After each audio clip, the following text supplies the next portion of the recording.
শুনানির জন্য যে 1 মাস সময় দিল, বলে স্যার আপনি এটা কি বলতেছেন, নরমালি তো 3 মাস সময় দেওয়ার কথা। আইন, বিচার ও সংসদ বিষয়ক উপদেষ্টা ডক্টর আসিফ নজরুল বলেছেন, আগামী বিজয় দিবসের আগে জুলাই গণহত্যার বিচার সম্পন্ন করা হবে।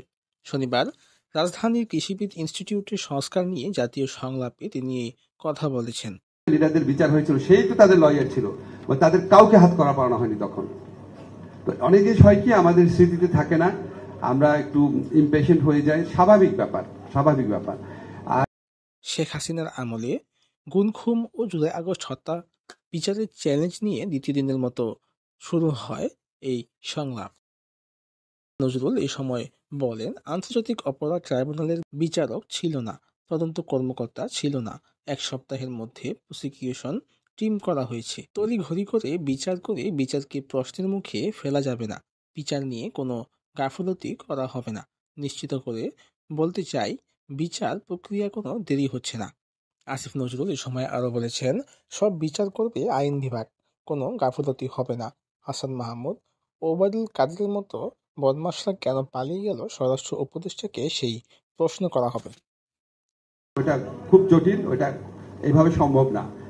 তো এখানে হয় কি, অন্য এন্ডে থাকলে ধরেন আমি যখন অ্যাক্টিভিস্ট ছিলাম, আমি যখন সরকারে ছিলাম না, আমিও সবসময় বলতাম এটা হচ্ছে না কেন, এটা হচ্ছে না কেন।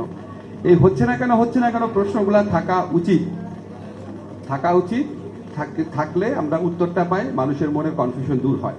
আপনাদেরকে আমি নিশ্চিত করে বলতে চাই, আমি মনে করি আইন উপদেষ্টা হিসাবে আমার প্রধানতম দায়িত্ব হচ্ছে এই গণহত্যার বিচার করা। কিন্তু বিচারটা করার সময় বিচারটা আমাকে গ্রহণযোগ্য মাত্রায় করতে হবে। আপনারা জানেন যে ফ্যাসিস্ট হাসিনা সরকারের প্রচুর টাকা আছে, লবিং ক্যাপাসিটি আছে, আমাদের সাথে শত্রুভাবাপন্ন দেশ আছে। আমাদেরকে এমনভাবে বিচার করলে হবে না যে বিচার নিয়ে তীব্র প্রশ্ন উঠতে পারে। প্রশ্ন তারা তুলবেই, কিন্তু তাদের প্রশ্নটা যেন কোনোভাবে যৌক্তিক না হয় সেই চেষ্টাটাও আমাদের রাখতে হবে। আমাদের ডিউ প্রসেসও মেনটেন করতে হবে।